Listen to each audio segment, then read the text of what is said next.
దగ్గరికి వీడి వీధిలోకి మీ గ్రామానికే వచ్చి మీకేం కావాలో అడిగి తీసుకొని మీరు కోరిన కోరికలన్నీ ఒక్కొక్కటి ఇప్పుడు మీ ఇంటికి పంపిస్తుంది ఈ ప్రభుత్వం.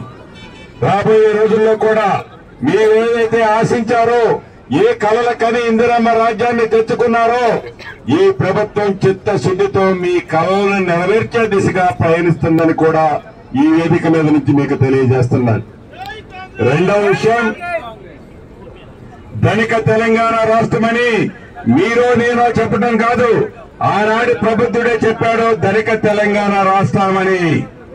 ఈ ధనిక తెలంగాణ రాష్ట్రాన్ని ఆనాటి ముఖ్యమంత్రి కల్వకుంట్ల చంద్రశేఖరరావు గారు 7 లక్షల కోట్లు అప్పుల భారాన్ని మన నెత్తిన పెట్టి వెళ్లిపోయాడు.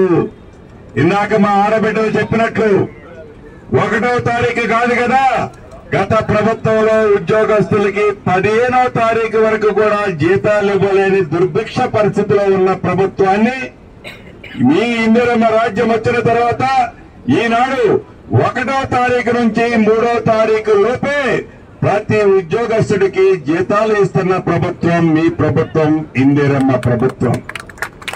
రాబోయే రోజుల్లో మీరు కన్న కలలన్నీ, మీరు ఆశించిన ఆశయాలన్నీ, మీ మనసుల్లో ఉన్న కోరికలన్నీ చిత్తశుద్ధితో ఈ ప్రభుత్వం మీ గుమ్మానికి చేర్చుదని మనస్ఫూర్తిగా తెలియజేస్తూ,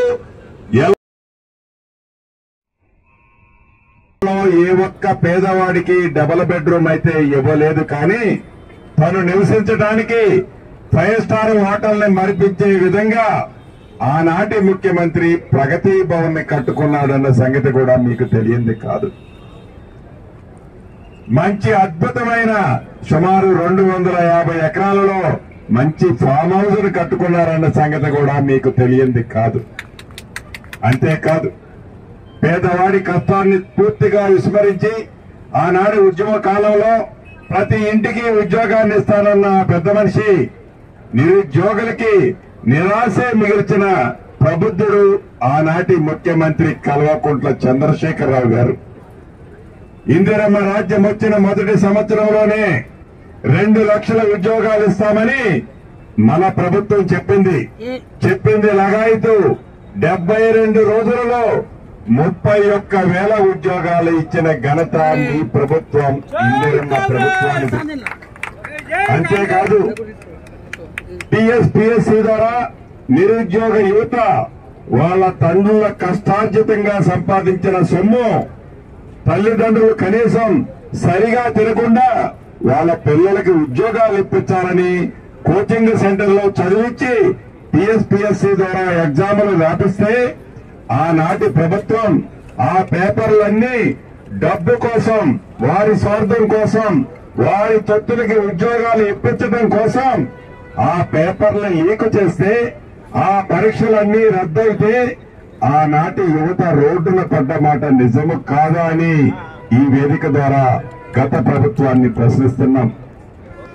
ఈ ప్రభుత్వం వచ్చిన తర్వాత ఆనాడు ఎవరైతే టీఎస్పీఎస్సీలో అక్రమాలకి పాల్పడ్డ అధికారులందరినీ తొలగించి చిత్తశుద్ధితో నిజాయితీ పరులైన అధికారులు. Hit TV presents like, share, comment.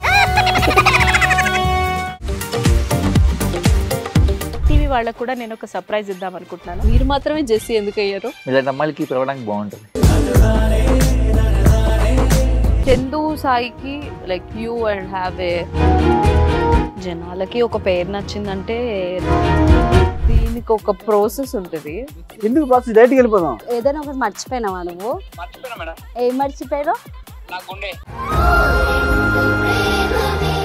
ఏదో ఆ టైంకి మన సుడి బాగుంటే ఎవరన్నా చూపిస్తే రాయగలం, కానీ డోర్ టు డోర్ సేల్స్ చేసేవాళ్ళు. శారీ వస్తుంది, శారీలో వెనకాల కట్టుకుని